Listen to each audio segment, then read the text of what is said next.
So a very good afternoon, everyone from New Delhi, and thank you very much for joining us for today's virtual panel discussion on the review of ASEAN-India FTA, identifying the potentials and challenges for deepening India and Indonesia economic engagement.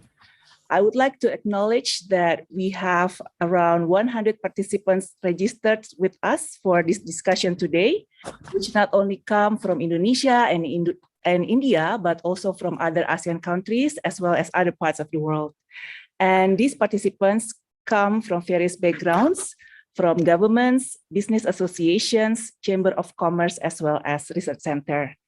And this event is jointly organized by the Indonesian Embassy in New Delhi in collaboration with the ASEAN-India Center at the Research and Information System for Developing Countries, or AICRIS, as well as the Ministry of Foreign Affairs of the Republic of Indonesia. And as the program indicates, we have a comprehensive lineup of speakers representing the government, academics, as well as industry from India and Indonesia. Therefore, our discussion will not only cover the trade and economic-related aspects, but also the geopolitical aspects. And our discussion today will be led by Dr. Prabir De, who is professor and coordinator of the AICRIS. So to start this event, now I invite Mr. Masmi Eriza, Deputy Chief of Mission and Chargé d'Affaires of the Indonesian Embassy in New Delhi, to deliver his remarks. Please, sir, the screen is yours. Thank you, Bu Ani. Mr. Vishwas Vidusapkal, Joint Secretary, South Indo-Pacific of the Ministry of External Affairs of India. Good afternoon, sir. Dr. Prabir De, Professor and Coordinator of the ASEAN-India Center at Research and Information System for Developing Countries in New Delhi. Ibu Dina Kurniasari, Director of ASEAN Negotiations of the Ministry of Trade of the Republic of Indonesia. Ms. Indu Nair, Director of Foreign Trade of the Ministry of Commerce and Industry of India. Dr. Lina Alexandra, Senior Researcher, Department of International Relations, Center for Strategic and International Studies in Jakarta. And Mr. Pranav Kumar, Head of International Trade, Confederation of Indian Industry, New Delhi. Distinguished participants, ladies and gentlemen, a very good afternoon to all of you. I am pleased to welcome you all to the panel discussion on the review of ASEAN-India FTA, identifying the potentials and challenges for deepening Indonesia-India economic engagement. First of all, I would like to thank ASEAN-India Center at the Research and Information System for Developing Countries in New Delhi for partnering with us, the Indonesian Embassy in New Delhi, in organizing today's panel discussion. India and ASEAN share a deep, robust, and multifaceted relationship, building upon the synergies between the ASEAN outlook on Indo-Pacific and India's the Indo-Pacific Oceans initiatives. The leaders of ASEAN and India adopted a joint statement on the Indo-Pacific at the 18th ASEAN-India Summit on 28th of October 2021 to promote peace and cooperation in the region. Strengthening this partnership remains the goal of dialogue partnership between India and ASEAN. The economic dimension of the partnership requires a review of the free trade agreement. The chairman's statement of the ASEAN-India Summit, among others, mentioned the review of the ASEAN-India Trade and Goods Agreement, or ITIGA, to enhance the utilization and effective implementation of the ASEAN-India Free Trade Area. That is important since India is not a party of the RCEP. It is therefore in the interest of India and ASEAN that the FTA needs to be updated and balanced to contribute to the development of resilient supply chains between India and ASEAN. Distinguished panelists, ladies and gentlemen, India and ASEAN trade is falling over the last 3 years, from $97 billion in 2018 to $79 billion in 2020.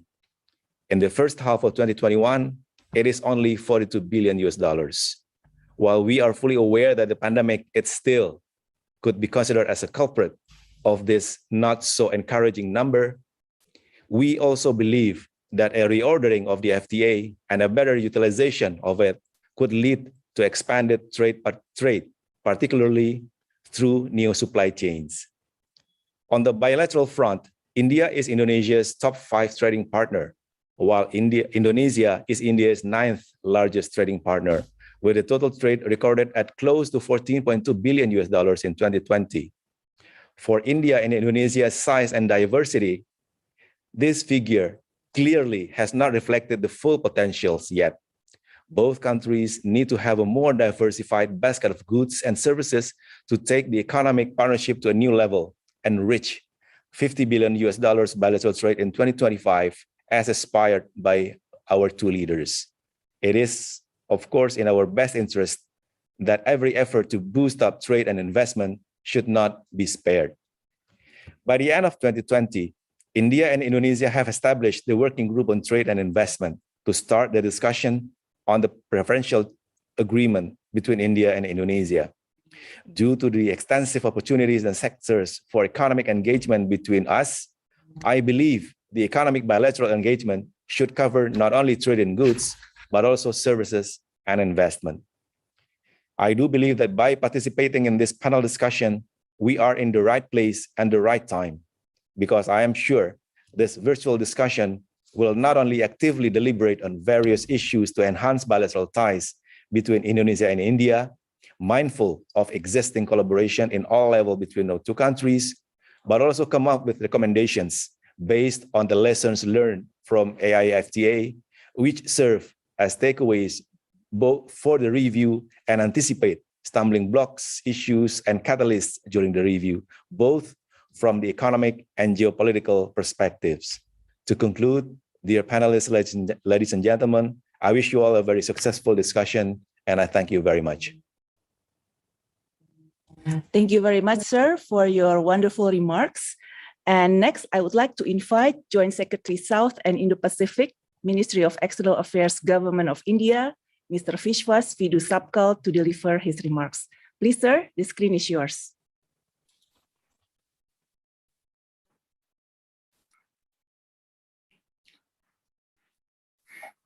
Excellency, Mr. Masni Iriza, the Charge d'Affaires of Embassy of Republic of Indonesia, Mr. Prabide from AIC, Ms. Dina Kurniasari from Director from ASEAN Negotiations from Ministry of Trade and of Indonesia, Ms. Indu Nair, Director from Ministry of Commerce and Industry from India, Dr. Lina Alexandra, researcher from and Mr. Pranav Kumar from CII head, all the distinguished participants in the forum, and ladies and gentlemen. I'm delighted to join here today in these discussions being hosted by Embassy of Indonesia in New Delhi. This is a very timely event, one can say, considering that today we have just completed 1 month since the 18th India ASEAN Summit held on October 28th in 2021. At the summit also, there was a substantial focus on economic pillar of ASEAN-India cooperation. In the discussions among the leaders, the pandemic obviously provides the backdrop for how most countries approach both their economic policies and their global outlook. Now, the last 2 years, we have witnessed that there is a serious disruption in our supply chains, which has impacted our manufacturing, affected our trade, and veritably ruined up many service sectors. These developments have not just altered various dimensions of our day-to-day businesses, they have even shaped our way of life. The present global situation provides an immediate context for our closer regional economic cooperation. Economic and trade cooperation form a really important pillar of ASEAN-India strategic partnership. In 1992, India's total trade with ASEAN was less than $5 billion. And now in 30 years, ASEAN has become a India's fourth largest trading partner. India-ASEAN bilateral trade had reached all-time high $97 billion in 2018-19. But due to impact of COVID, it is now at $78 billion in 2020 and 21. These figures, of course, do not do justice to the potential that exists between India and ASEAN for trade. Enhancing our economic and trade cooperation will remain always an area of focus when we are now entering in a 30th year of ASEAN-India partnership in 2022. ASEAN-India free trade area came into existence in 2010, almost 10 years ago. With the changing global economic and commercial landscape, it is felt by India and ASEAN side that time is now ripe for reviewing the ATIGA, that is ASEAN-India trade in goods, to attune to the needs of the present day. It is important that going forward, we work towards greater trade and economic cooperation between our two sides. An important endeavor in this regard would be early review of ATIGA. We should look at completing this process expeditiously to make the agreement trade facilitative, user-friendly, with contemporary and streamlined customs and regulatory procedures. Another potential focus area to strengthen our trade and economic relations would be enhancing the two-way flow of information between India and ASEAN. There are various sectoral dialogues mechanisms that exist between India and ASEAN, and then they are excellent conduit for the same. We need to look at conventional as well as innovative mechanisms to promote our trade and economic cooperation. The policymakers in India and ASEAN countries must work together to create a conducive environment that would encourage our business communities to build these complementaries between India and ASEAN economies. We have to find together ways for accelerating information and expertise exchange, as well as awareness of opportunities in various sectors for our business community. This will also require active relations and cooperation between our Chamber of Commerce and regular exchanges of business delegations. This will also require active relations and cooperation between other various stakeholders.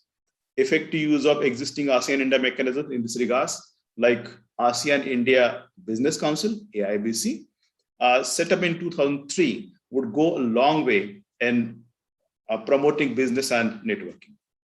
Our countries have benefited from the vast expansion of trade, investment, and economic cooperation in the wake of globalization. But there is a need for this globalization-led development to be equitable across countries. These socioeconomic goals can be promoted through sub-regional cooperation, which pays special attention to the needs of less developed areas in the region. In this context, India attaches the greatest importance to the initiative for ASEAN integration, IAI, especially under Mekong-Ganga cooperation. Connectivity is a vital area which directly affects the pace of trade and economic relations between our two sides. ASEAN and India share land and maritime borders, and there is a great potential for enhancing connectivity through land, air, and the sea. We envision connectivity with the region in very broad terms, including physical, economic, and people-to-people connectivity. This can offer a great opportunity for our trade and business community. Another potential area for enhancing our economic cooperation is working together for diversification of a global value chain, a need felt acutely in the COVID times. Supply chain disruptions also raise natural concerns about long-term reliability and resilience, whether it is tourism or travel, mobility or offshoring. The value of multiplicity was realized more than ever before. And consequently, there has been a greater emphasis on diversified and resilient supply chain. India's campaign for Atmanirbhar Bharat, or a self-reliant India, resonates with our quest to become a democratic and trustworthy partner for global industrial resiliency. It is important that we work together within the ASEAN global value diverse and put greater premium on trust and transparency, resilience and reliability, and also on choices and redundancy.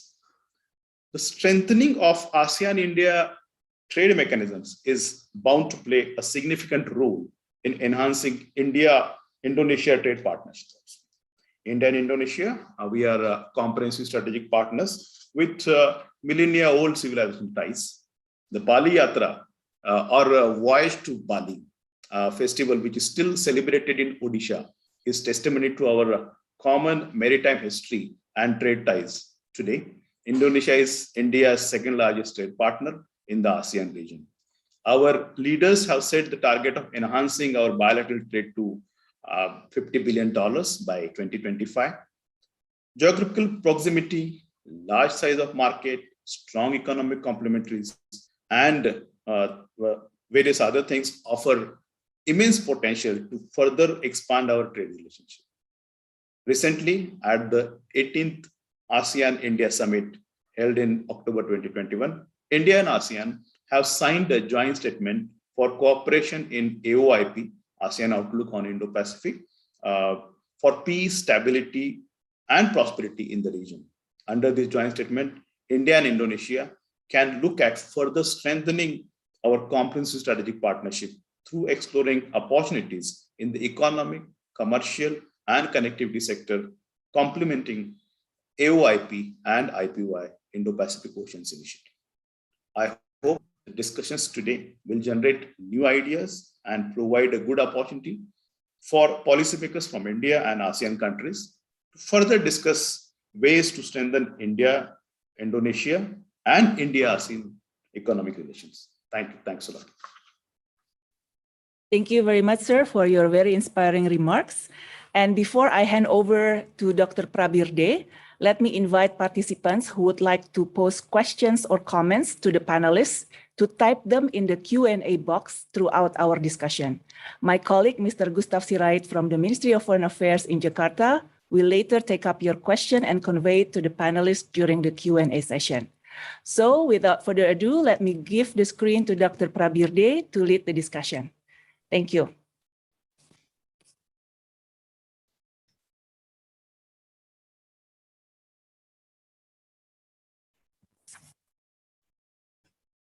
You are still muted. Sorry, Doctor. Yeah, thank you very much, Madam Annie, for organizing the event, and I thank External Affairs Ministry in Delhi, Mr. Sapkal in particular, and the Indonesian Deputy High Commissioner, Deputy Chief of Mission in Delhi, and all the speakers, participants who listening this very important webinar, Review of ASEAN-India FTA. JS Sapkal sir, he reminded us that we completed 1 month exactly. This is where we are very much on track to pick up what the leaders have left for us for discussion and coming up with the new ideas and out-of-box ideas in particular. So today's webinar, it is a review of ASEAN in India FTA, and there is a subtitle. Subtitle is that identifying the potentials and challenges for deepening India-Indonesia economic engagements. If you recall, we have completed a decade. 1st January 2010, we started with FTA. So free trade area came in place 1st January 2010. And then what was that time? Our total trade between ASEAN and India. Remind you that 1st January 2010 was the date of implementation. Before that, it took almost about 7 years for intense negotiations. And in 1st January, when we launched this free trade area between ASEAN and India, the total trade was something around $44 billion at current price. And it reached a peak, in the history of ASEAN and India bilateral trade soon after the agreement signed, about 97 billion in 2018-19, just 1 year before the COVID outbreak. And we see that another change in happening is that the gap between ASEAN total and India in trade in goods. This is declining. The new thing, what we see, the witness both from India and ASEAN, sort of production networks. I won't say the full production networks of value chain running through a market-driven ethics, market-driven business, but we see a change which was not there before the FTA signed. But FTA, as you know, this is not a zero-sum game. It is a positive. And if you ask any economist, they will they will never tell you that the FTA will lead to a surplus region or a lead to a deficit region. They'll always tell you that FTA can give you a benefit, advantages. If you are in a deficit zone, it can make you in surplus zone, provided you monitor, you control the free trade agreement. As you know all, that many of the ASEAN countries, the 10 ASEAN members and their dialogue partners, including India, we face spaghetti ball or noodle ball or FTA fatigues, And there are many studies and discussions happen in the last 10, 12 years. There is a need for consolidation. So mega regionals, that's what came in. And these are purely not just economics or business. There are lots of politics, strategy, security. Those are also important. So when we look at any kind of a regional trading arrangements, we also factor in non-economic issues, traditional security, non-traditional security, strategic aspects, political aspects. You cannot just leave them aside. So those FTA, which has been done pretty well in terms of promoting inter-regional trade, private sector investments, people-to-people relations, the one which comes foremost in our mind is the European Union, and then ASEAN certainly. But these are certainly not a kind of a static thing. So there is a rise, there is a fall, and there is a cycle attached to it. And I think the way COVID-19 and the shared responsibilities between ASEAN and India tells us that we need to cooperate more. And because a lot of things that India can share with the ASEAN countries, and there are a lot of many best practices that ASEAN offers to us. So to discuss ASEAN-India FTA, because review process is about to start, and just to remind you that this is about a market access. Negotiation means one party will engage with another party. If it's a bilateral, because ASEAN-India kind of a bilateral agreement, even though ASEAN has the 10 countries, we need to negotiate 10 separate lists.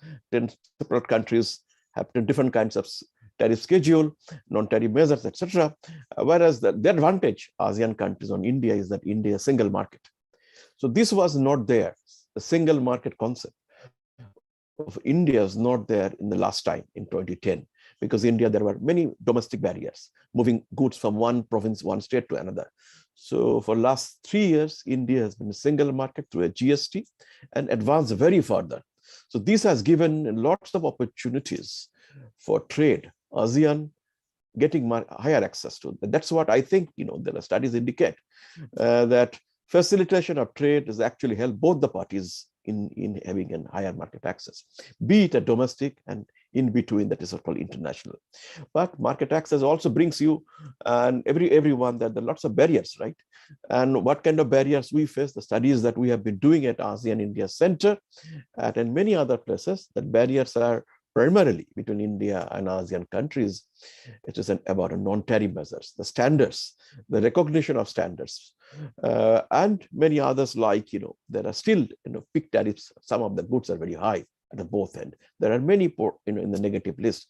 And demand for items which are in the negative list is actually also picked up over time.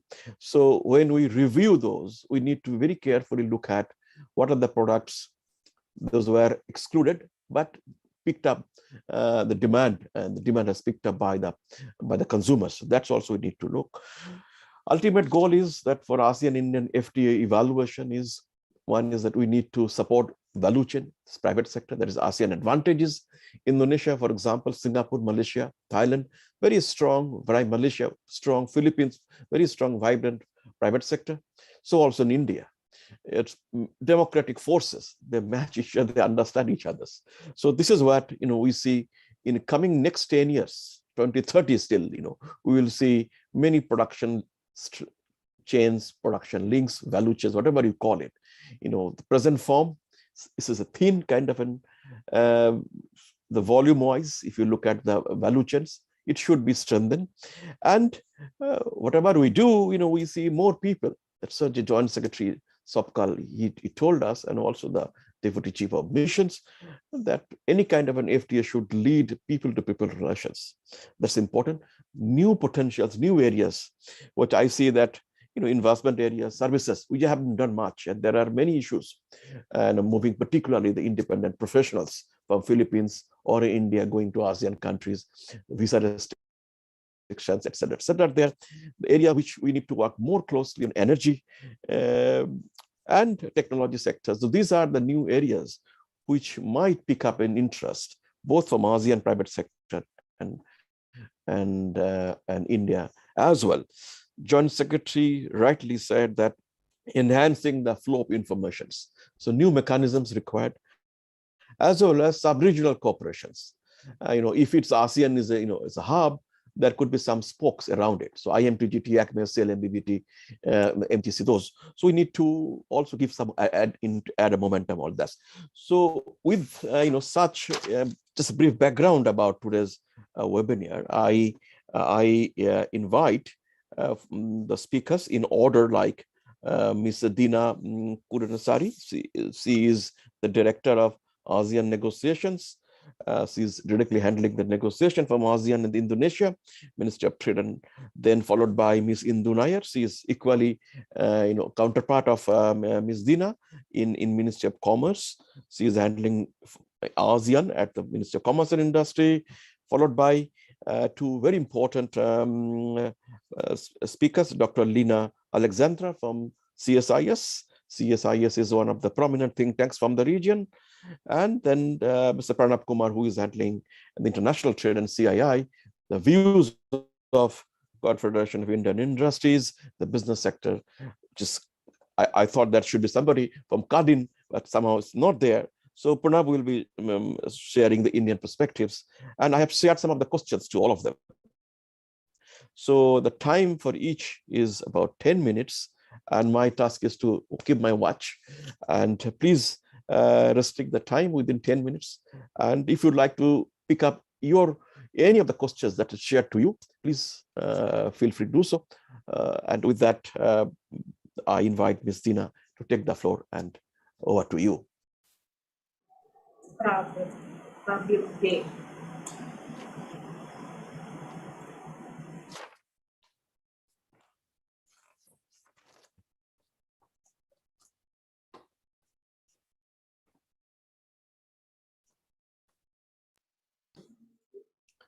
Yeah, may I request Ms. Dina Kurniasari to take the floor?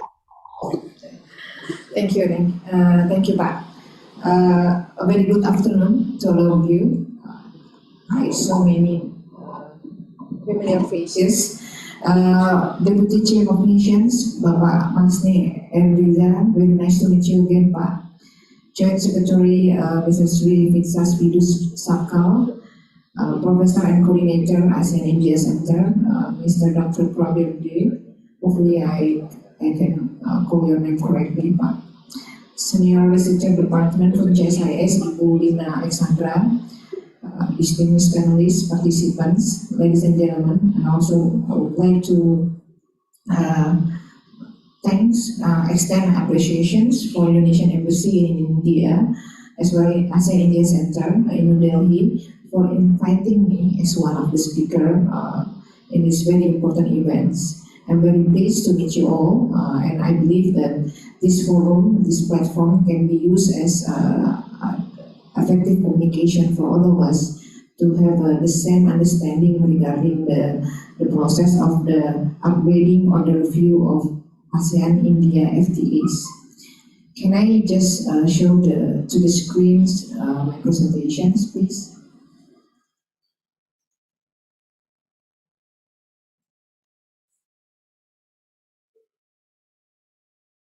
Okay, next slide, please.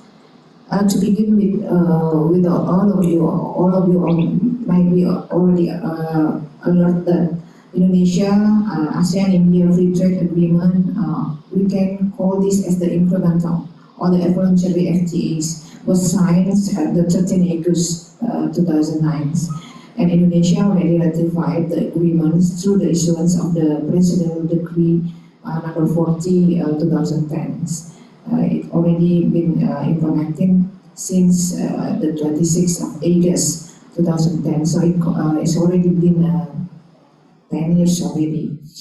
And with regard to the review of the AI3, it is expected to be the kick-off meetings or the kick-off the negotiations can be start in early 2022, next year, subject to the finalizations of the scoping paper. I will discuss further on the latest progress of the scoping paper at the next slides. And for the AI3, ladies and gentlemen, distinguished delegates, participants, AI3 consists of 20 articles. The content of, or the important element of the AI3, basically, it's average tariff liberalizations for roughly 76% until 80%, depend on the data that you use. Therefore, the review will aim to achieving a meaningful and to the extent possible, the highest level of tariff liberalizations as agreed by the parties. The other elements that we must also alert and also aware is the rules of origins. We all agree that currently the RVC's 35% plus CSIS will be the general rules, and hopefully we have the same understanding or the same ambitions in doing the review in the next steps. And the other one is the custom procedures and also trade facilitation measures. It's also including the SPS, STRACAP, the trade remedies, and also NTMs. All the commitments under the ASEAN-India trade in goods agreements reaffirms our commitments in the WTO agreements. And for the review, I believe this is also the most important element as well. The review provisions give mandate to GC after the activation process to review the AI3 to consider the additional measures to further enhance the ASEAN-India FTA. And currently, we also still doing once again the finalizations of the scoping paper. Next slide, please. As you see on the screen, you can see that the liberalization of the ASEAN Plus 1 FTAs compared with the RCEP. It's possible that average liberalizations of all parties under ASEAN-India AI3 is around 80%. Meanwhile, the highest average rate of tax liberalization is the 9Z FTA. And if we also go to the next slide, we can see that actually all of us actually have the numbers in our pocket, so I don't want to repeat it again, but we can see that this is the important role or the important positions of India for ASEAN, in the ASEAN. India is the ASEAN's 6th largest trading partner and the 7th largest source of FDI among ASEAN partners in 2020. Even though we also believe that despite being close to ASEAN interregionally, but the position is still behind China, the United States, and also Japan. So I believe in this forum we can discuss many ways to improve our bilateral trade as well as our regional trade.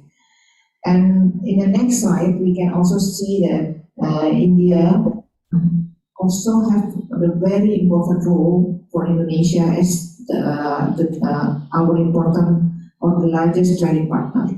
The position is in the number 5, I believe.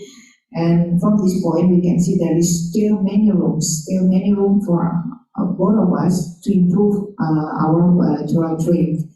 And obviously, both countries also need to look for any potential products in the futures for not only goods but also for investments and also services to level up the economic level into the new stage Hopefully, during this discussions this evening or this afternoon discussion, we also can have any recommendations and any advice and input, so we can reach 15 billion US dollar by 2025 as targeted by both leaders. And if we can go through the next slide, we can see the COO utilizations from all ASEAN +1 FTAs. But let me focus on the utilizations of the IIT here. If we can see from the screens during the period of 2015 to 2020, by demonstrating the value of credit group using the CO from AI and using COO from AI, you can see, all of us, you can see that Indonesia actually have a very good trend, a positive trends during the last 5 years. The highest export value is using the CO from AI was recorded in 2013, when the figure was recorded at 23 billion US dollars. And there is a slightly decrease during the pandemic COVID-19. Hopefully it can be overcome after next year's hopefully. And if we go to the next slide, we can also see that the process of or the journey of the IIT review. We can say that in the September 2020, the ministers agreed to expedite the finalizations of the scoping paper and the activation of ASEAN-India FTAs.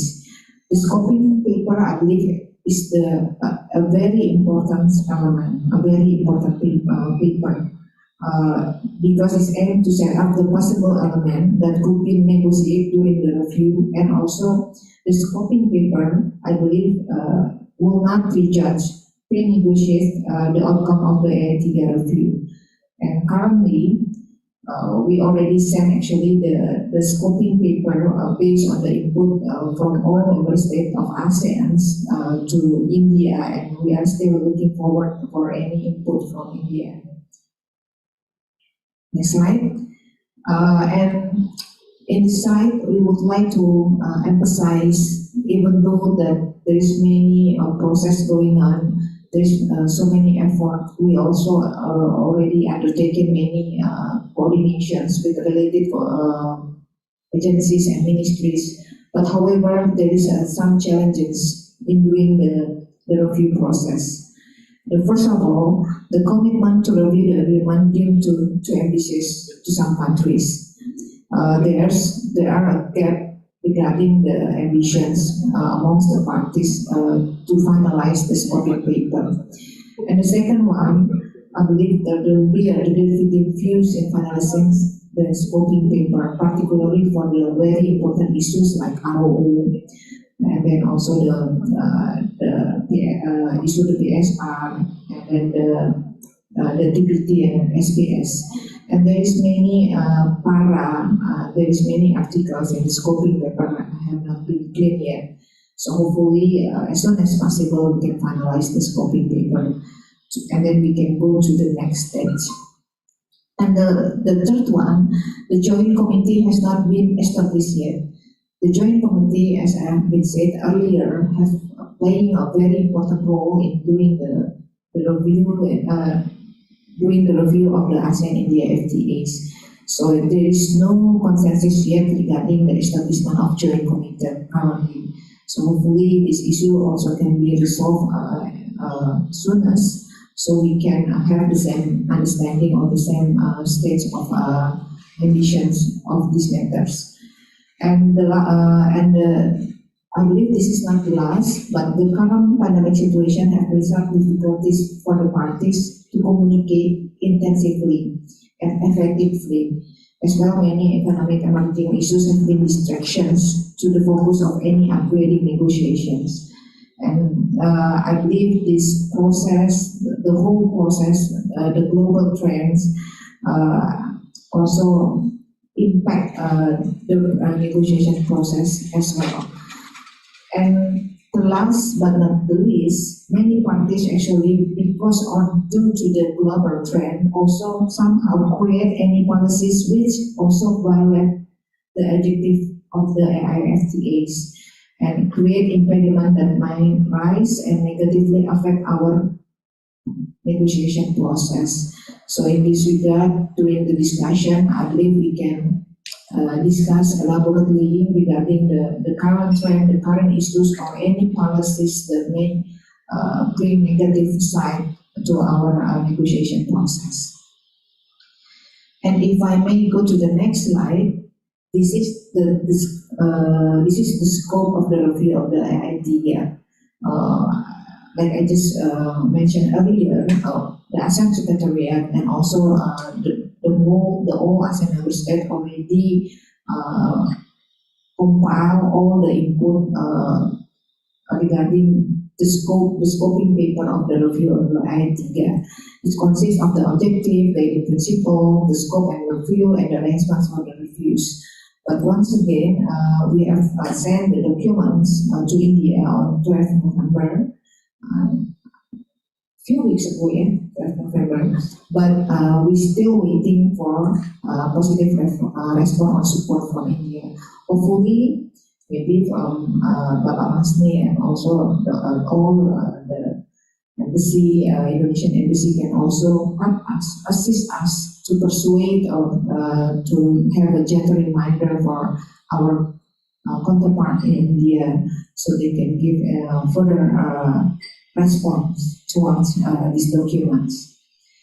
And the next step are the recommendations or the following actions, what's to do next for all of us. I believe the finalization of the scoping paper is our biggest homework for all of us, from ASEAN member state and for India, and it needs two to tango to finalize the whole process.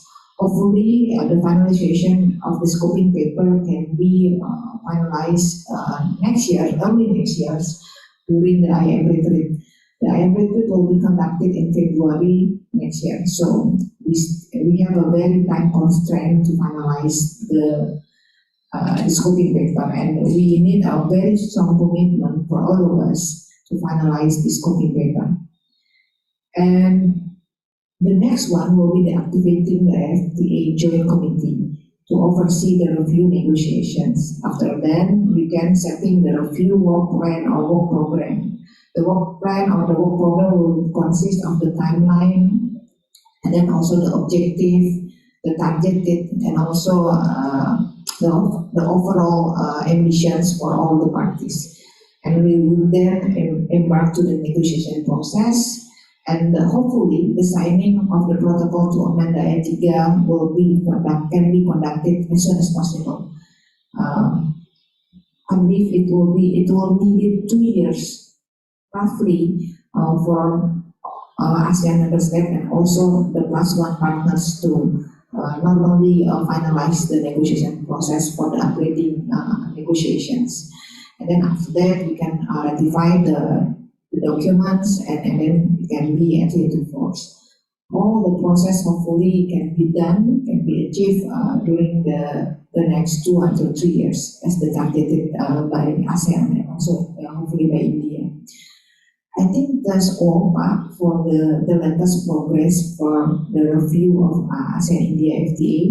I'm looking forward for any input and any questions, inquiries regarding the process and any advice for all of us so we can soon embark to the next step of the review of ASEAN-India FTA. Thank you.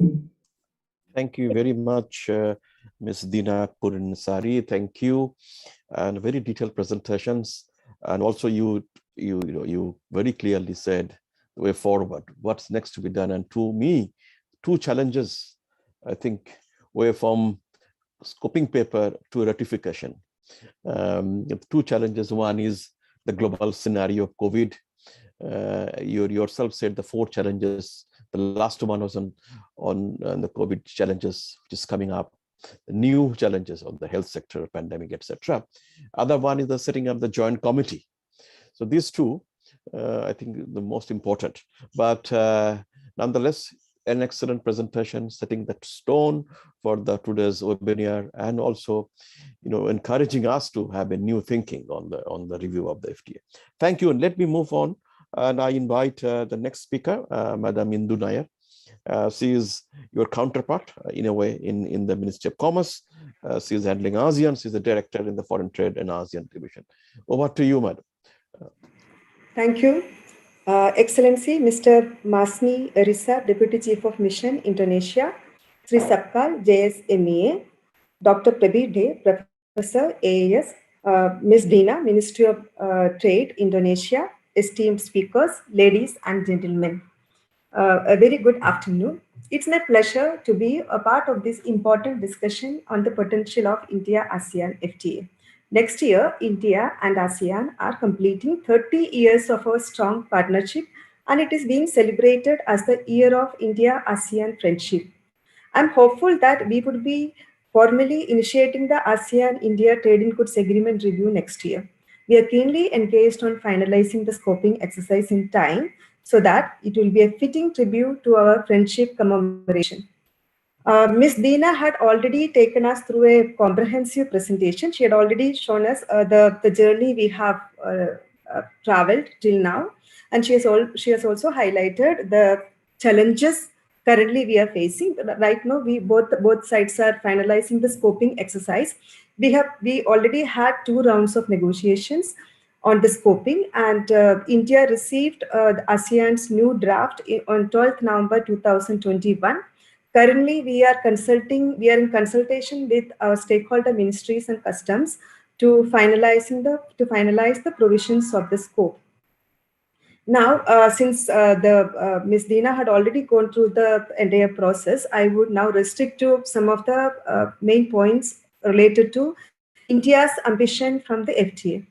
So signed in 2009, one of the earliest FTAs of India, ITICA is a very important FTA for India from the perspective of trade integration and global value chain.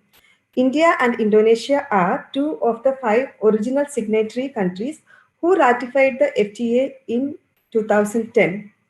India's economic rationale for FTA with ASEAN included the objective of achieving diversification and expansion of our exports, as well as access to cheap raw material, intermediary products, and capital goods.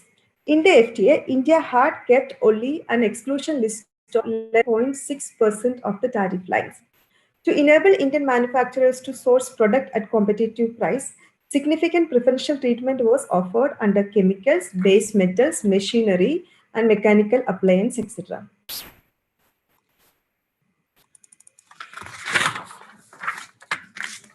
ITA has been implemented for more than 10 years.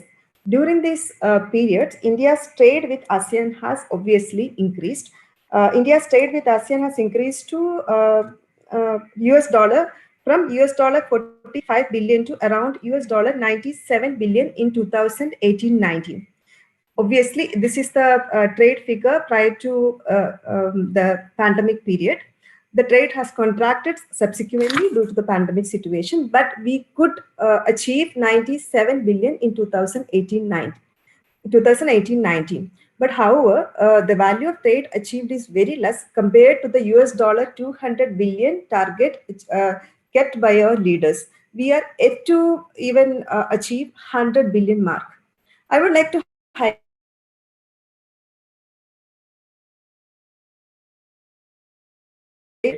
India's exports increased from US dollar 37 billion from the pre-FTA period to US dollar 37 billion from the pre-FTA figure of 19 billion.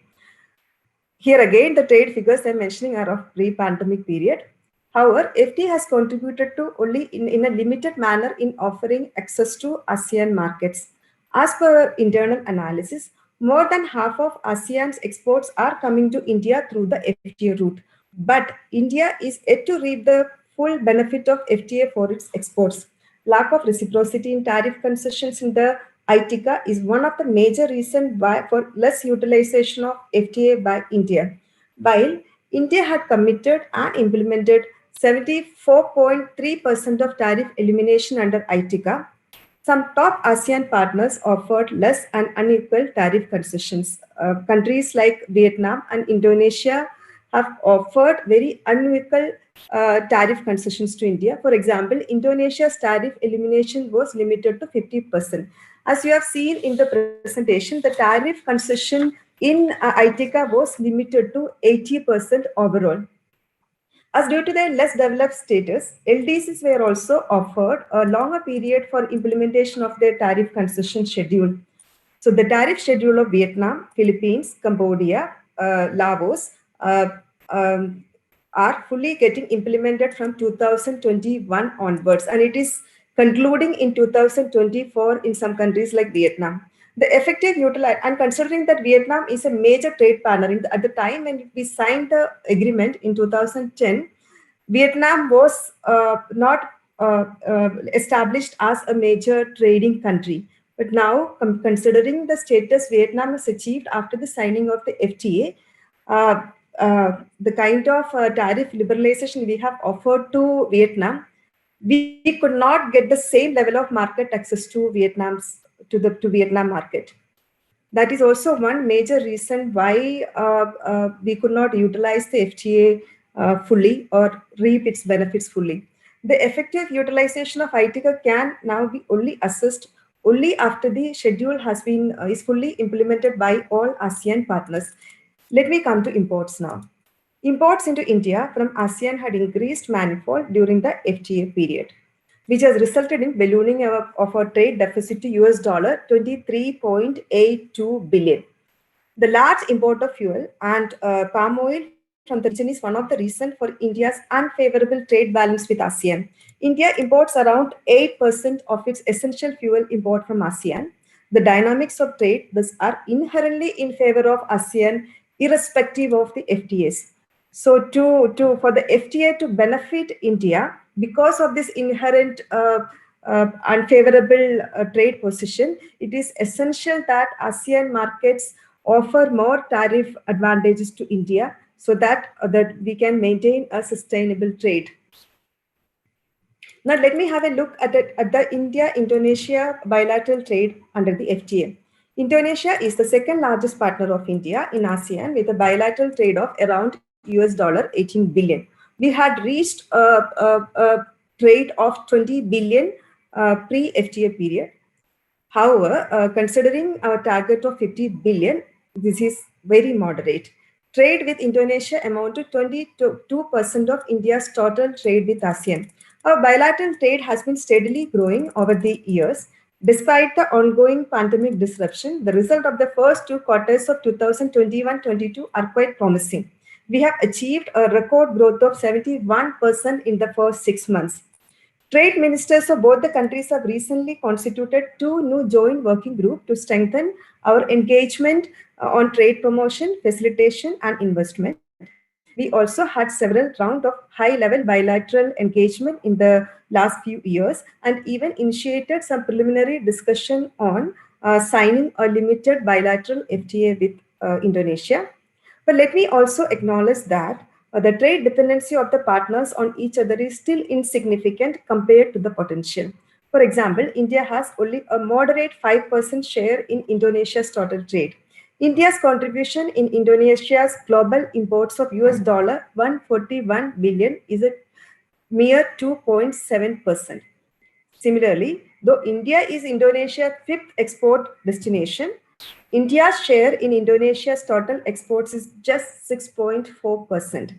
The trade basket is also dominated by agriculture, coal, and palm oil. India being the largest buyer of palm oil and coal, the trade balance has traditionally been in favor of Indonesia. The widening trade deficit with Indonesia since the FTA implementation continues to be a concern for India. Both partners need to explore diversifying its trade basket to promote sustainable trade. India continues to be the 9th import source of Indonesia after China, Singapore, and Japan. Indonesia has trade agreements with most of their major partners where the tariff arrangements are much more liberal. A majority of potential export commodities of India are under sensitive exclusion list under ITICA. Engineering goods, gold jewelry, petroleum products, drugs and pharmaceuticals, organic and inorganic chemicals, textiles, and electronic goods are products with immense potential for trade with Indonesia. However, the exports are restricted at present because the duty structure under India-ASEAN FTA doesn't facilitate these commodities currently. Expanded tariff elimination will ensure that Indonesia sources more from India and reciprocity in trade is maintained. We have also done an analysis of what Indonesia is importing to India and how it can be expanded. The trade can be, their exports can be expanded. Petroleum oils, gold, gas, coal, telephone, silver, copper, tractor parts, textile products, and medium oils, etc., are some of the top commodities of Indonesia, which currently attract duties under India's ITCA schedule. The review of India-ASEAN FTA could be leveraged by both countries to expand the tariff liberalization to promote the two-way trade. To cite an example of how FTA can be leveraged to enhance the trade, let me highlight how Indonesia facilitated India's sugar exports using the FTA. India is a leading exporter of sugar, but we were unable to export to Indonesia due to its high ICUMSA norms and duties. ICUMSA norms is a norm for the purity of the sugar, and earlier it was a very high value and which was restricting our exports to Indonesia. So we were unable to export to Indonesia due to this ICUMSA value and the duties. We faced a higher duty compared to our competitive countries like Thailand and others. In 2019, at the consistent request of India, Indonesia changed the sugar quantity norms and relaxed duty. Now the duty is 5% and relaxed duty to bring the duties to comparable to that of our competitors. Facilitation of Indian sugar by Indonesia has resulted in India exporting around 500 million high-quality sugar to Indonesia, which also helped Indonesia to meet its growing sugar demand at a time when there was global shortage of sugar supply during the COVID time. Thus, the arrangement mutually benefited both parties. Expanding tariff concessions in the review can indeed help trade to pick up. Non-tariff barriers and issues relating to regulatory frameworks, especially in agriculture, auto, and health sectors, are also causing huge impediment to the growth of our trade. The review of FTA will enable addressing the trade distorting of NTMs. Review of FTA would also encourage provisions for exchange of electronic documents and digital interface for facilitation of trade, which is essential in the context of the pandemic. Let me emphasize one more point before I conclude. India is concerned about misuse of ITCA by third countries. The misuse of rules of origin by traders is detrimental to ASEAN countries themselves, as it discourages value addition to their countries and only benefit third parties. The timely review of FTA will help in addressing the inherent tariff asymmetry in the text and align the FTA with modern trade practices to make it trade facilitative and business friendly. The review will give the much needed impetus to promoting India-ASEAN trade. I am thankful to RIS and Trade Ministry of Indonesia and the Indonesian Embassy for organizing this good discussion. As I have highlighted earlier, India is consulting the stakeholders for finalizing the scoping paper at the earliest. We would be by beginning of next month. Hopefully we should be getting back to ASEAN with our comments. Of course, we have a lot of challenges, as Dina had pointed out, the level of ambitions. Though India is also agreeable to go to the highest level of tariff expansion, we are also agreeable to that. But there are divergent views in finalizing the scope. There are some specific sensitive areas, and the joint committees also has to be set up. And moreover, India has an additional challenge of reconciling the sensibilities and aspirations of all 10 ASEAN partners. That remains the key challenge for India as on date. So we are very keenly and closely engaging with ASEAN, and hopefully we will be getting back with a scoping paper in time for finalization by early 2022. Thank you so much. Thank you very much, Induji, for presenting a very, very important perspective we were expected from you. And thank you very much I mean, I will just carry for few points, but there are many important points you shared. The reciprocity is important for FTA utilization. It's very important. And the one, you said the timely review, aligning the FTA within global practices, and also, the misuse of ATIGA. This is a very important aspect, particularly in India. I'm sure, there will be many discussion on this in the Q&A session, and also from the participants, those who are attending. Thank you once again, not only on ASEAN and in India, but also on India, Indonesia for sharing your views. And we take it purely the personal opinion, applying the usual disclaimers. So thank you. May I now invite Dr. Lina Alexandra, Senior Researcher, Department of International Relations, CSIS, Jakarta. Take the floor. Over to you, Dr. Lina. Thank you very much, Dr. Prabir. First of all, I would like to thank the Indonesian Embassy in New Delhi and also the RIS AIC for inviting me to this excellent event this afternoon. Allow me to share my PowerPoint slide. Just a moment. Okay. So basically, as has been asked by the embassy, that I would have to share some of the thinkings regarding the geopolitical considerations. I must admit that I'm not an expert. I'm not an economist, and I'm not an expert in trade issues. So when being asked to give a presentation, I was a little bit confused actually. What should I say? Because I don't really know about the trade issues. But the embassy mentioned to me that they would like me to share some of the views regarding some of the geopolitical considerations which might have to be paid attention when the free trade agreement between ASEAN and India needs to be reviewed. But for me, actually, the logic normally is the thinking that bilateral trade or economic relations is actually the factor to mitigate the geopolitical tensions or security tensions. But this is some kind of the other way around, actually, to see how we can assess this issue. So basically, there are 3 points that I would like, 3 major parts that I would like to share in my presentation. The first, of course, the geopolitical considerations, and the second, looking at some opportunities that are existing to boost this free trade agreement, as mentioned earlier by previous speakers, as well as in the welcoming remarks that unfortunately the trade ties or the relations between the two countries has been decreasing, especially in the context of pandemic. And the last part is probably some challenges or barriers, not necessarily challenges, but some issues that we might want to consider regarding the security issues.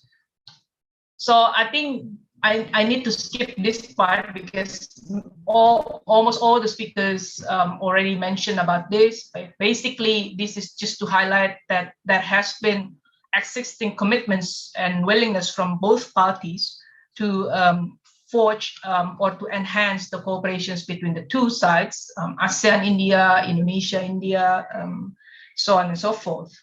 But the point that I want to highlight, and this is actually, this was actually asked by Dr. Prabir in a question sent to me and sent to the other speakers probably, is regarding the ASEAN-India relations in the changing global scenario. So we all know, in terms of geographical proximity, ASEAN and India are actually close with each other compared to the other regional powers. And both sides actually understand each other's importance. But the fact both sides actually still having quite a distance in terms of substance, especially because both ASEAN and India, they are very much preoccupied with its own domestic or intra-regional interests or concerns or priorities. And one of the issues that is quite significant in terms of geopolitical concern or security issue is the different understanding on the non-alignment.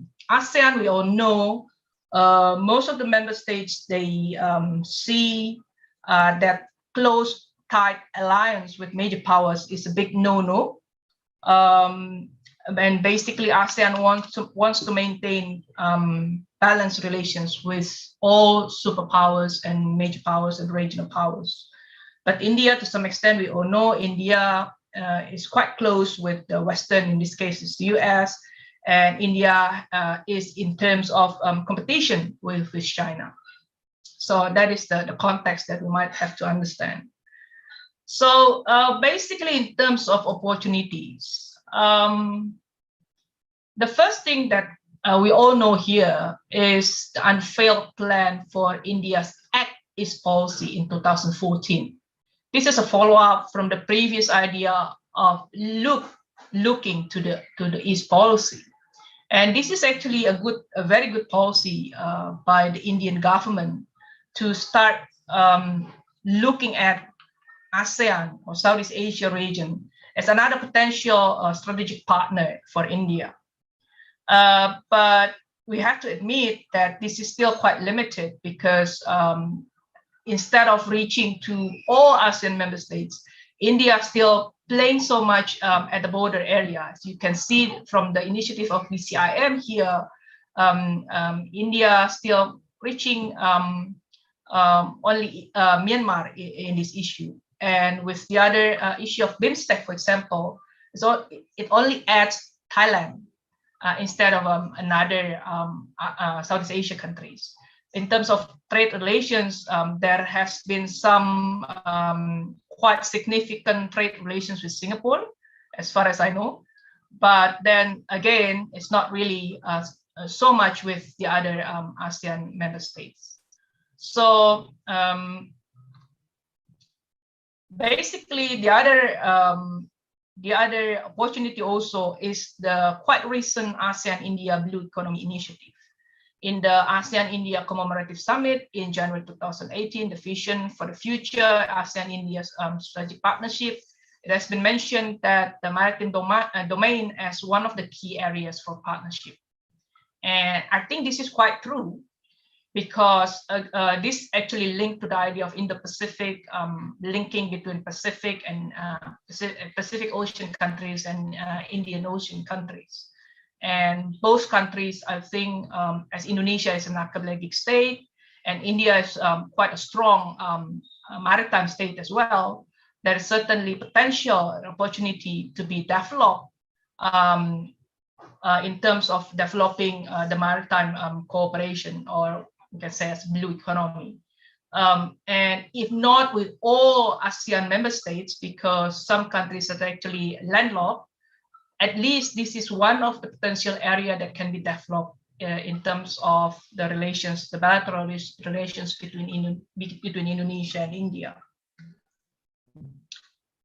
So the other opportunity also in terms of geopolitical issue is the, how to say, the connection, the similarities between ASEAN Outlook on Indo-Pacific, AOIP, and India's Indo-Pacific Oceans Initiative, IPOI. Both concepts share quite significant items or views. The first one, of course, the important connections among countries between Indian Ocean and Pacific Ocean as a closely integrated and interconnected region. Again, both concepts emphasize on the importance of maritime domain, and both concepts also mention about the principles of inclusivity, transparency, rule-based international order, and also the vision to achieve peace, prosperity, growth, and stability. So those are the things that are actually the opportunities, the existing modalities that can be explored further in order to boost for a better relations between ASEAN and India, as well as Indonesia and India. In terms of challenges, this is quite interesting because when you look at the term competition, and you look at the term from the perspective of economy, competition is actually good, because and also to enhance free trade areas between ASEAN and India. It's actually a good thing because it will help ASEAN to mitigate high dependence on China. As we know, China up until now still control the largest global supply chain in the world. And by expanding the free trade relations between ASEAN and India, that will certainly help ASEAN to relieve some of the dependence on China, and this is very important. But in the security context, it's rather different to see the term competition. As we know, ASEAN it seeks to pursue the so-called ASEAN centrality, and in this case, it aims to create or maintain the zone of peace, freedom, and neutrality. And with India, ASEAN countries actually quite closely watching the development since India joined the Quad, which essentially the US Security Pact. And the ASEAN country has been watching closely because this development with Quad has the potential to bringing down the US-China competitions to the Southeast Asia region. And this is something that ASEAN countries will very much anticipate. And the other issue is, which connect between the security concern and also the economic issue, is the India's refusal to join RCEP. And as we know, the RCEP is one of the trademarks, one of the main thing for ASEAN, which feature very much the ASEAN centrality. And this has raised some concern, of course, although we certainly understand about the anxiety of India with the free flow of China goods into India. There has been anxiety that Southeast Asia will become an arena for major powers competitions, as there has been some interest from few Southeast Asia countries to join the Quad, to make it a Quad plus. So basically, just very quick recommendations. Of course, this can be added further as we will go through the discussions later on. The first thing, very quick and practical recommendations, is to explore further potentials to develop ASEAN-India, or at least we can start with Indonesia-India Blue Economic Plan. And second is how to engage further with India. And this is particularly the responsibility. The responsibility is more on the ASEAN to really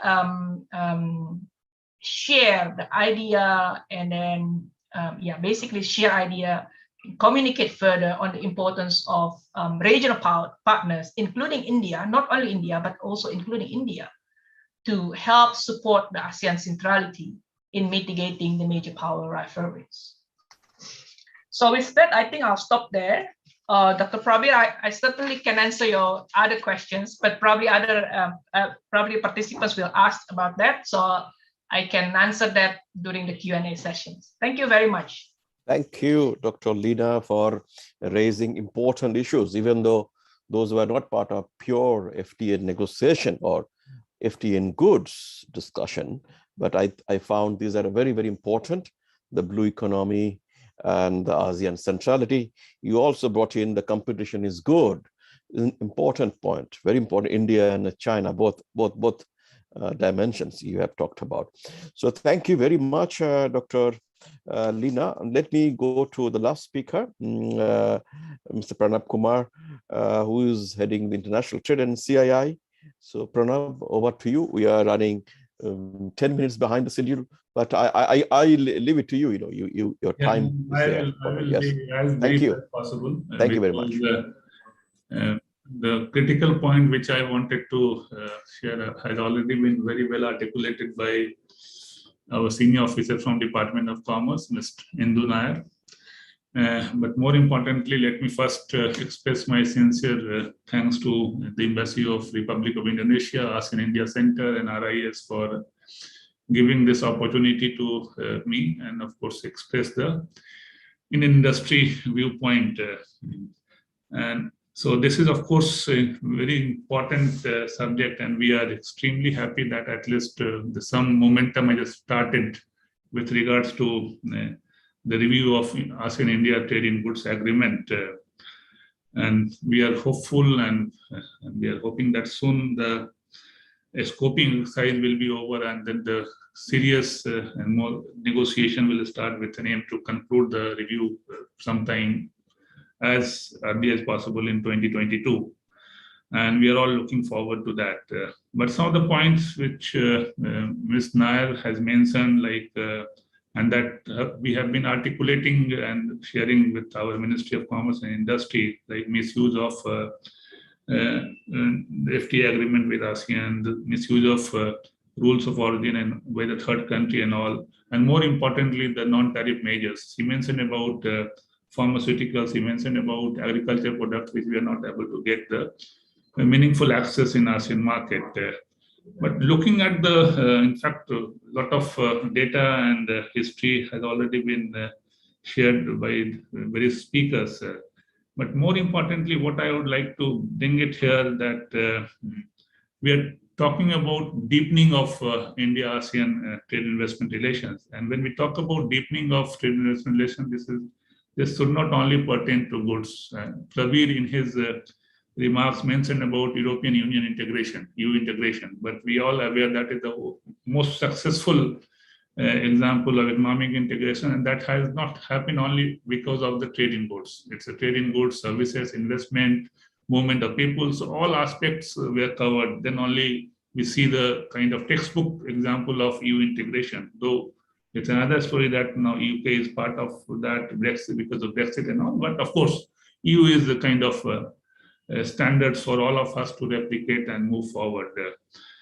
2 points which have been raised again and again, and initially the Deputy Chief of Mission, he mentioned about RCEP, though India is not a part of RCEP, but the point he mentioned is very significant, that India is not a party to RCEP, therefore it is all the more important for India particularly to look at deepening FTA and trade relations with ASEAN and other countries of the region, whether it's Japan, Korea, Australia, New Zealand, all those who are the members of RCEP. And we have existing free trade agreement with ASEAN, we have existing free trade agreement with Japan and Korea also. So I do not want to go into RCEP, that story is well known why India is not part of that. So second issue is the value chain. And our Joint Secretary also mentioned about the value chain need to have a regional value chain. And when we talk about value chain, it is of course not a domestic value chain, it's a cross-border value chain. And when we talk about cross-border value chain, this cannot happen only if we talk about trading goods. But for the last 10 years or so, if we have seen whatever progress in India-ASEAN relationship, India-ASEAN free trade agreements, it only pertains to goods, trade in goods. So services, investment, though we have been able to sign agreement later on in 2015 and operationalize it, but we have not seen much progress on two fronts, whether it's investment or services particularly.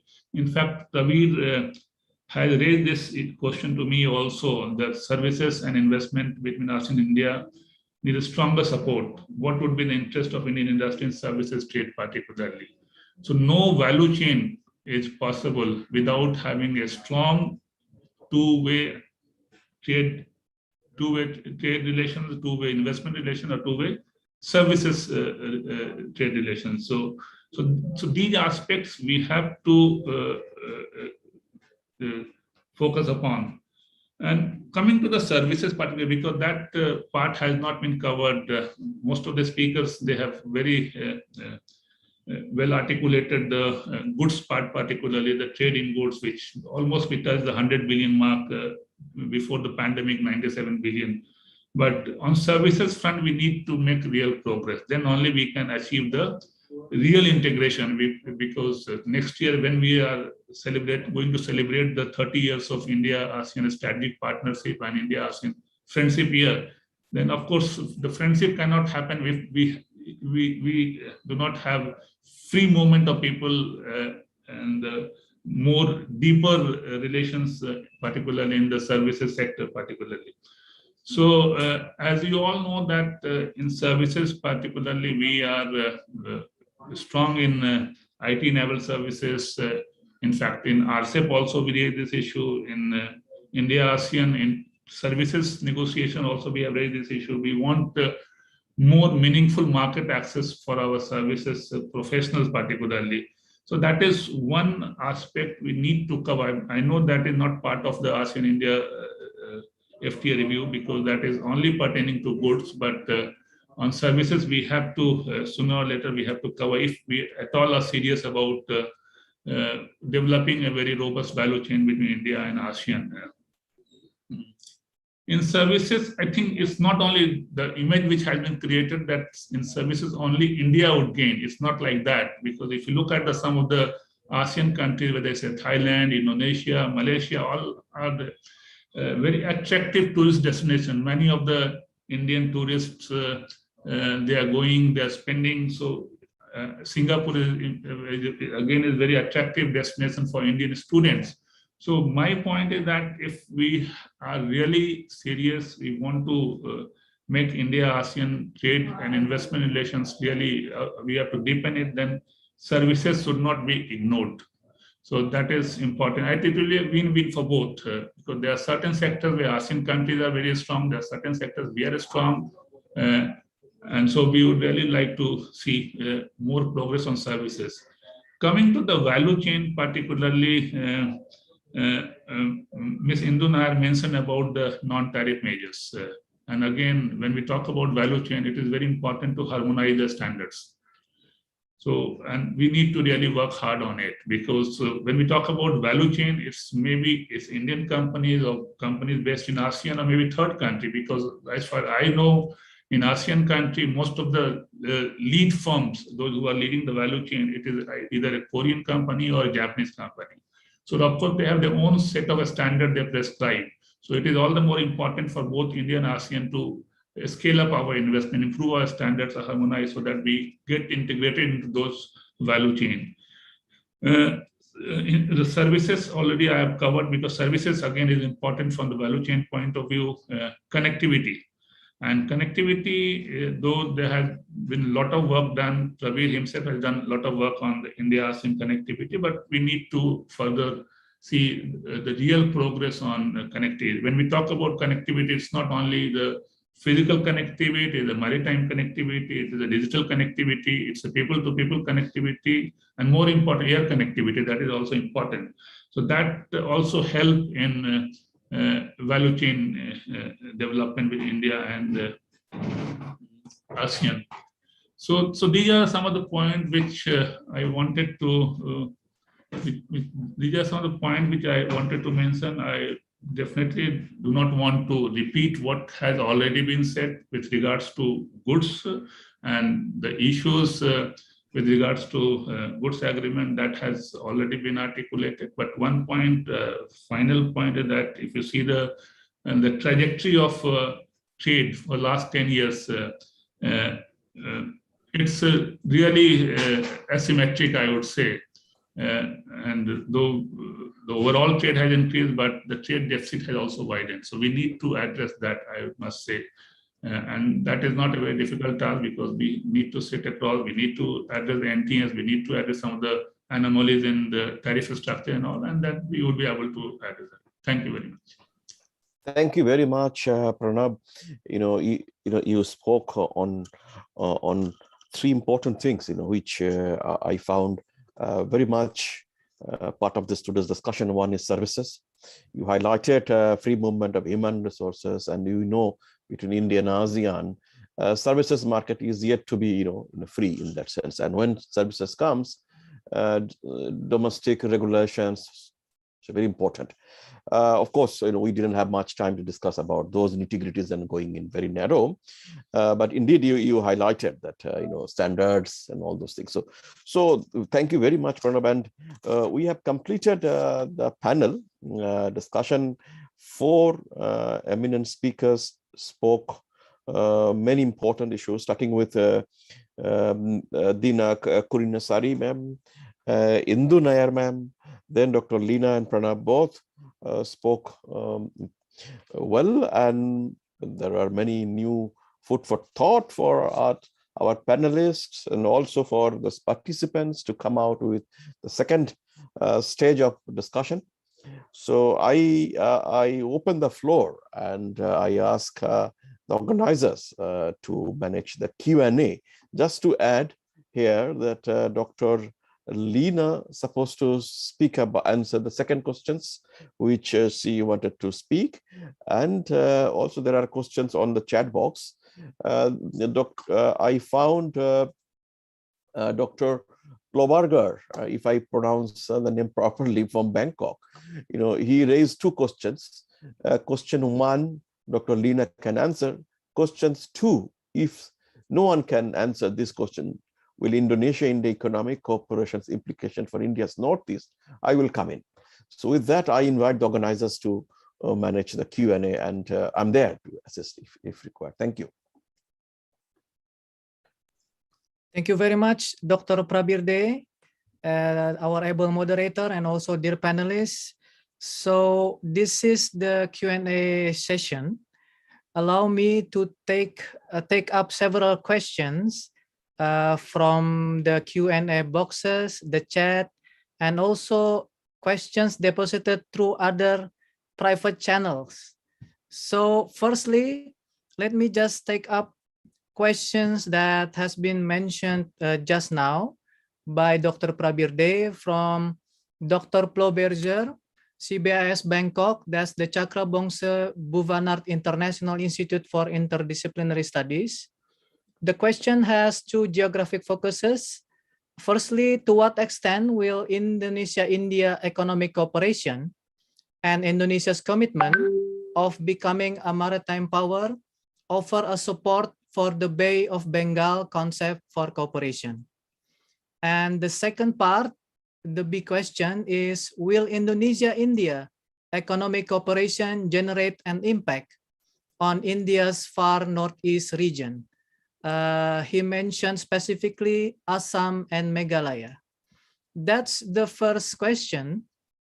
Now allow me also to take up 2 other questions. Firstly, from the Q&A box from Franciscus Suramas Rembon from Timor University in East Nusa Tenggara, Indonesia. I believe this question is specific in terms of economic and trade and could be answered by both parties. The question is, what commodity has the most potential to have economic value that can be developed in the future to increase Indonesia and India's foreign exchange post-COVID-19? And allow me for the last question, maybe this could be a first round takeaway. The last question is from one of the Indonesian company. The question is specific from Indonesia. Indonesian company based in India, which use cacao from Indonesia as one of its key ingredients for their products. However, the Indian import duty rate for cacao from Indonesia is currently still high at 30%. The question is cacao part of the negotiated item during the IFTA review, and what's the prospect for lowering its import duty? That's from the Q&A boxes and chat for now, Dr. Prabirde and dear panelists. The floor is again back to you. Thank you. Thank you very much, Mr. Gustav. Thank you very much. Let me first come to Dr. Lina. You'd like to answer the questions? All right. 2 questions actually given to you to answer. All right. Thank you, Dr. Pravide. Thank you for the question from Dr. Ploberger from Bangkok. Basically, I might have to tweak a little bit because probably some other panelists would answer this better. But I just give my perspective regarding Indonesia's commitment of becoming a maritime power, whether it will offer support for the Bay of Bengal concept for cooperation.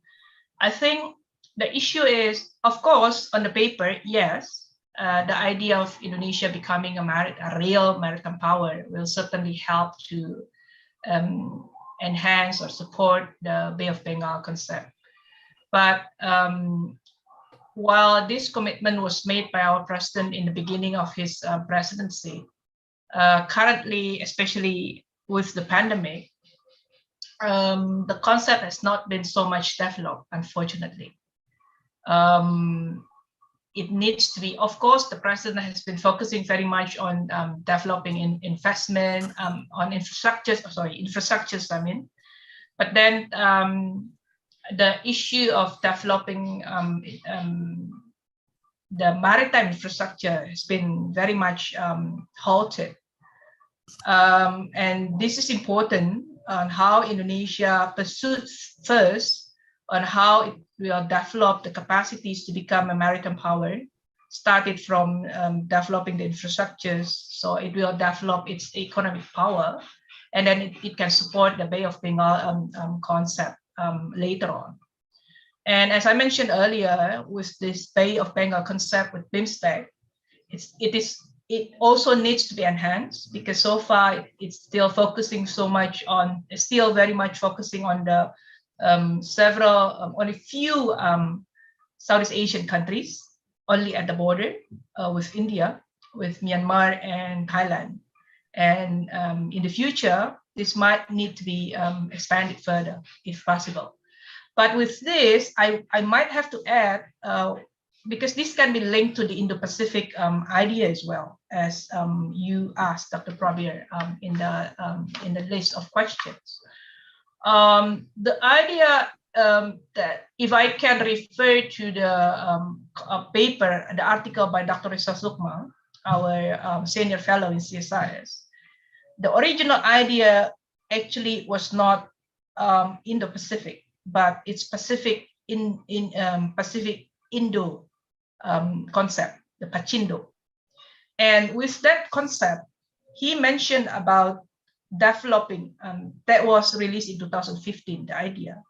The idea was to create the Asian Fulcrum Forum, which basically the informal gathering of the regional powers, which include India, China, Japan, and I personally would add South Korea as the regional powers. And this is the informal gathering.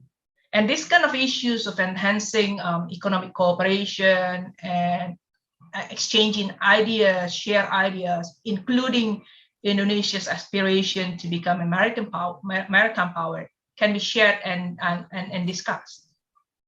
So I think the issue of developing this idea of having informal gatherings of regional powers, I think this is something that we need to explore further. And on the second questions with in Indonesia-India economic cooperation, impact on India's Northeast region, I don't really address the issue of economic cooperation, but what I want to say is we know that India's Northeast area, especially the Assam, has been designated or thought as India's gateway to ASEAN, especially due to its potentials. And if you look at the map, it's going through Myanmar as the entry point for India to engage with the other Southeast Asian countries. And with this, because I, for the past few months, especially since the coup in Myanmar, I would like to propose that in this case, this is actually the opportunity for India to play a bigger role to help ASEAN dealing with the current crisis in Myanmar. Because with the stability and peace in Myanmar, that will certainly help India to pursue its policy, as well as expanding the cooperation with the Southeast Asian countries, including Indonesia. Thank you, Dr. Prabir. Thank you very much. May I now come to Ms. Dina? Would you like to say something? Would you like to answer the last questions? Are you there? Ms. Dina Kurniasari? Okay, I think she's not there. May I come to Ms. Indu Nair? Would you like to add something from your side as the closing remarks? No, I mean, I would like to answer one or two questions. Please. In the Q&A session. One was regarding review of duties on one particular product. I mean, this was a question from some Indonesian company. I couldn't get the name of the product, but I would like to suggest that right now we are in the scoping stage. But after that, when the negotiation starts, we will be exchanging the offer and demand list. So I request him to get in touch with the Indonesian industry and give and suggest this product for inclusion in the list. And we in India, we are also consulting our industry to prepare to identify the most potential products which can be part of the review of the FTA. So I would suggest even Indonesian industry can get in touch with their concerned trade ministry and get the ball.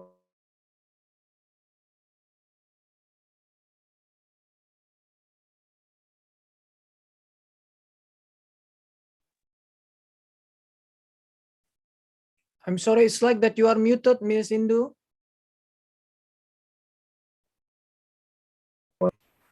Petroleum products and engineering goods and textiles, electronic goods, they also have great potential. So we would be looking at many of the sectors and potential products when the negotiation formally starts. Thank you. Thank you very much. May I come to Pranav? Would you like to answer some of the questions? Yeah, I think one of the questions which was raised that what all new products I think we can include in our trade basket particularly. And looking at the India, ASEAN and India, Indonesia in particular, for instance, from Indonesia, what we have been importing palm oil and coal. More the primary products which are being imported, and of course from our side it's not very high value products which are being exported. So so this is all the more important from our point of view. We need to change the profile of our export basket from both the ends.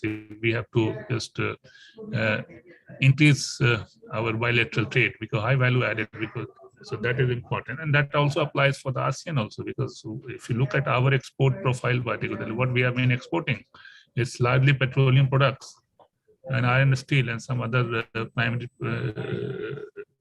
particles and all the products.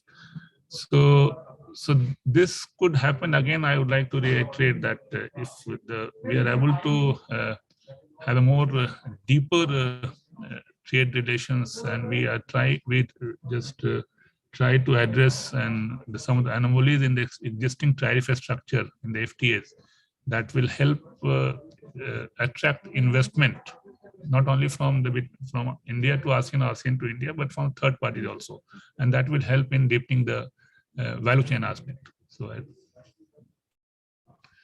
thank you. Thank you very much, Pranav. I think Dr. Prabir, sorry. Yeah, we please. have a second harvest of questions. Please, we have five more minutes.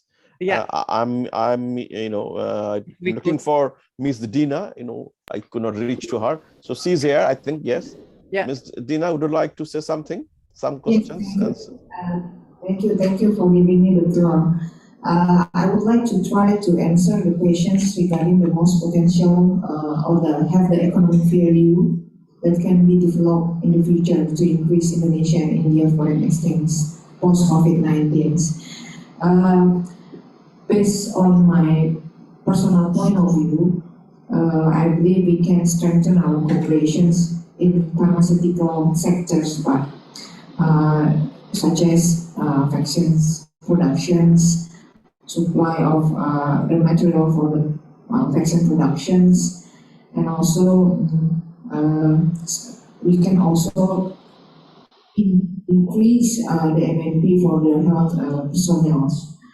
And based on our readings, I believe that Indonesian Embassy also already undertaken internal research with the private researchers, and actually they already identify several potential products to be imported to India, such as the electric capacitors, cultural pearls, wool, palm, spices.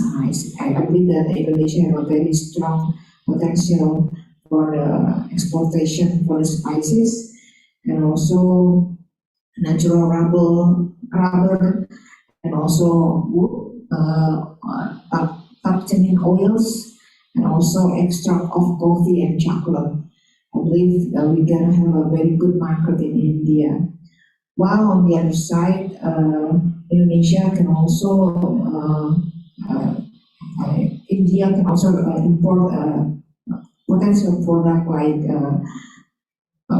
buffalo meat, horticultural products, butter, automotive motor cars, boilers, and also carpets. I believe Indonesian Embassy or our trade attaché can also assist us in identify and also give more information, more detailed information regarding the potential products. And in the long run, or in the medium or the long run, Indonesia and India also can explore any possibilities for the very current trend, new trends in the global, such as circular economy, e-commerce. I believe both countries have a very strong positions in the e-commerce and also SMEs.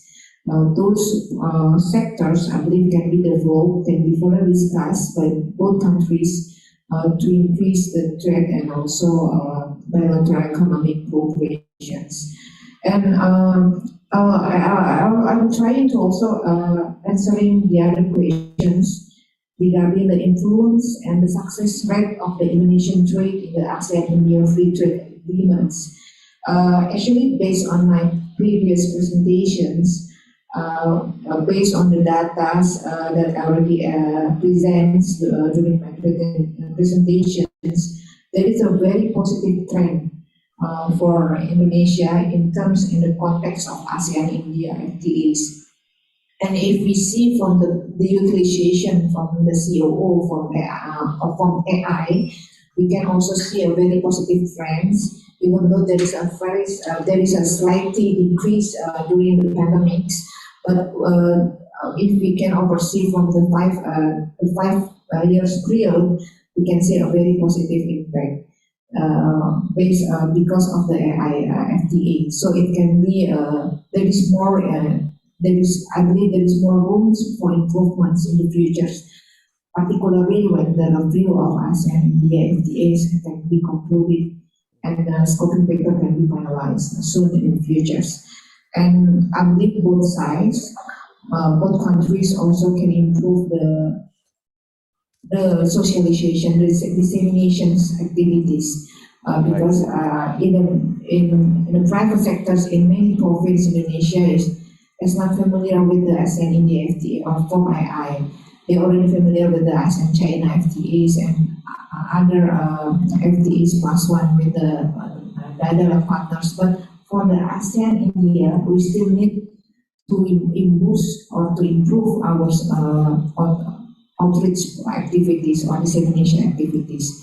So there is awareness from our private sectors to use the FOM-II and utilize the COO from AI, so we can improve the optimization of the implementation of ASEAN-India FTAs. Thank you, Pak. Thank you very much, Mr. Gustav. You said we could go for the second round. We just have a 5 minutes time. Would you like to pick up any more questions? Yes, thank you, Dr. Prabirde. Due to time constraints, let's have just 2 questions in our second harvest. The first will be from Ibu Iswari Tambunan from Indonesian Christian University. The question is, how is the analysis of the influence and success rate of Indonesian trade in the ASEAN-India Free Trade Agreement? And the second question shortly from Ibu Nidya, Indonesia, specifically to Ms. Indu Nair. Listening to your presentation, what is your recommendation for the low-hanging fruit outcome of the IFTA review? If you say that the biggest challenge is to ensure the balance in trade benefit between ASEAN and India. That will be the two last questions. Thank you, Dr. Prabirde and all the panelists. Thank you. The first question, I think I go to Ms. Dina. Briefly, you can answer to these questions. Second questions directly to Ms. Indu Nair. So Ms. Dina, would you like to respond to the first questions, because it is analysis of trade in ASEAN-Indian FTA. In case you can't do it, that's all right. Not necessarily. This was the questions out of turn. Actually, she didn't speak about it. But certainly, if it is an analytical aspects, I would add here that please feel free to get in touch directly with us. Anyone in Indonesia and India would like to know more about analytical tools, techniques, we are here to assist. So thank you. That's what I can tell. Now over to Madam Indu Nair. Would you like to respond to the second questions? I leave it to you. If you on the early harvest. I mean the question is regarding how to ensure balance in trade with Indonesia, and which will be the low-hanging fruits.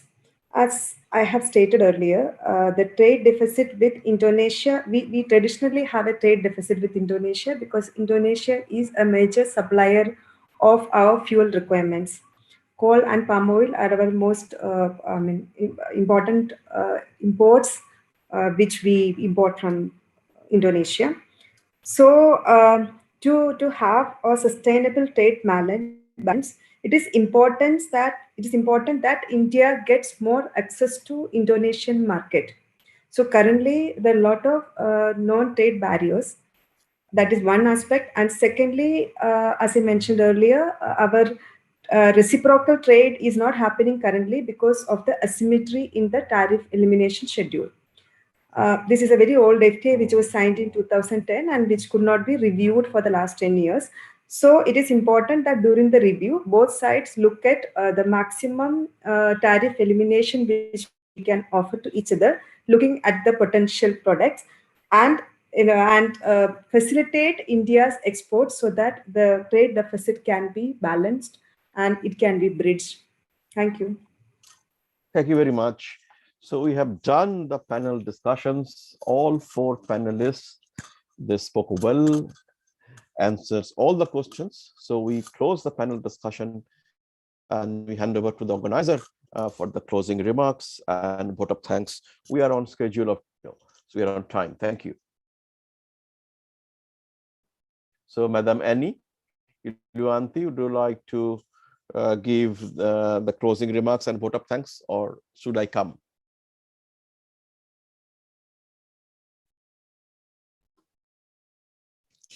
Thank you, Dr.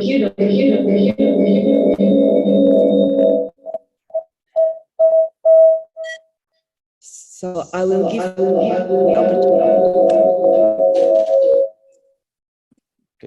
Okay, there were some audio disturbances. So allow me to take over, Dr. Prabirde. For the closing remarks, we would like to firstly invite you, Dr. Prabirde, to convey your vote of thanks, and then it will be followed by our colleague, Mr. Dani from Jakarta, Indonesia. Please, the screen is yours. Okay. Thank you very much, Indonesian mission in Delhi, and Mr. Gustav for inviting me to an ASEAN center to the vote of thanks.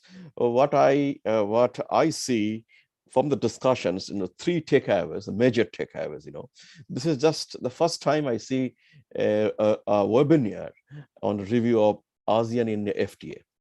This is just a beginning, and as you have seen from the presentations by four speakers, if I may summarize, what's the takeaways. First is, I see there is a good discussion happened on FTA, and the one point from Indian side, that asymmetry of the tariff liberalizations is very much there, which is carried forward from 2010 when the ASEAN-India FTA was signed. And you all agree, whenever whichever side you have taken, if there is an asymmetry in the tariff trade liberalization, and if this is not corrected, it continued.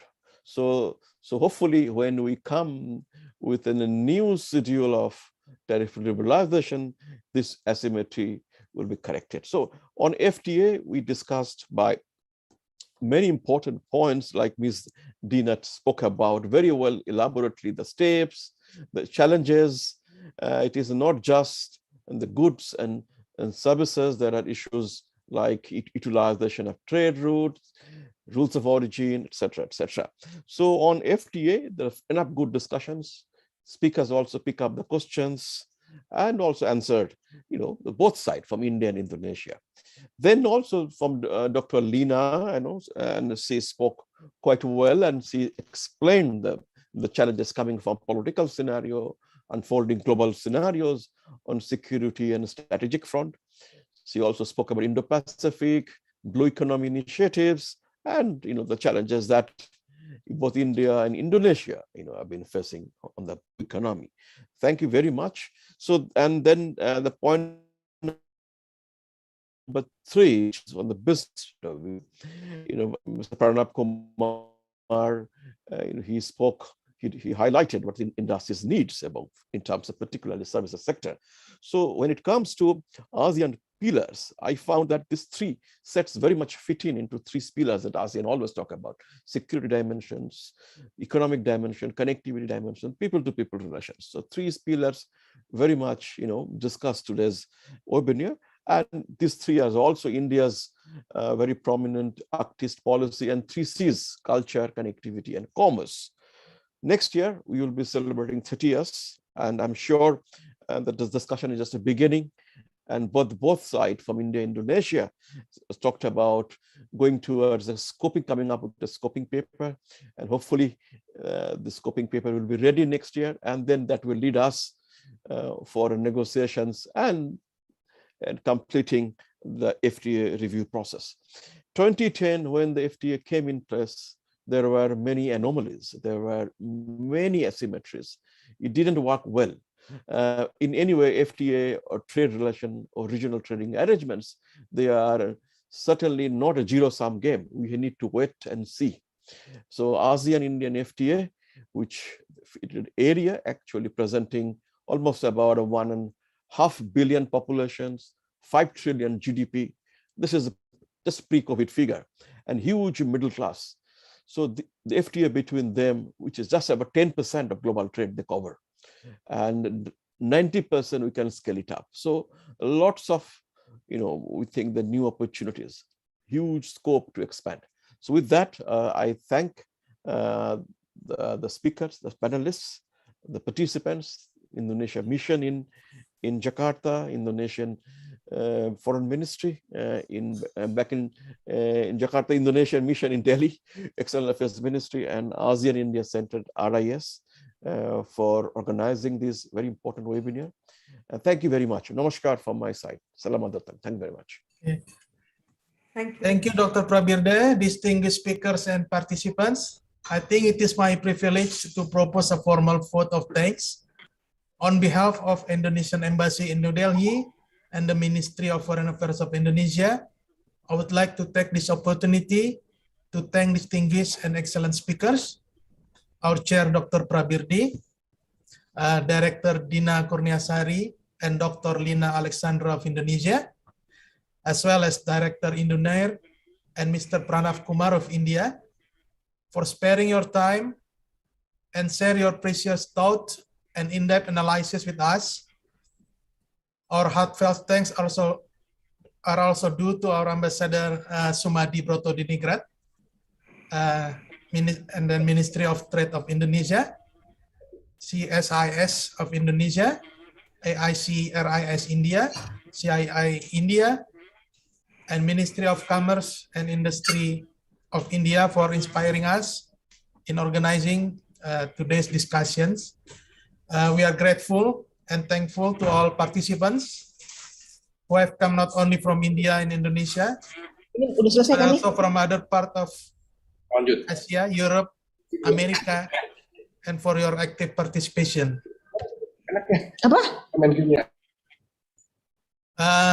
We myself love the energy of the discussion, of course, and we thank you all for your thought-provoking questions and comments that enrich the discussion, of course.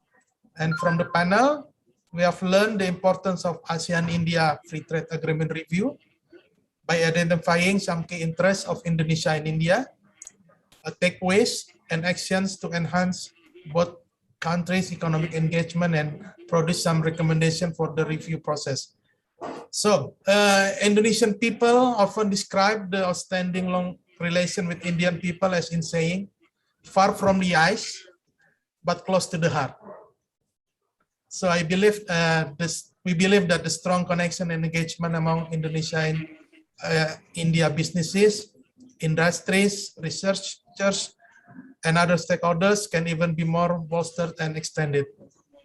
So, and for those of you who missed some of the session, you can watch our full discussion video on YouTube of KBRI New Delhi, or Indonesian Language of Indonesian Embassy. Hopefully we can back together and have this kind of discussion in person very soon. Thank you all. Terima kasih. Dhanyawad. Have a good evening. Stay safe, healthy, and happy. Thank you.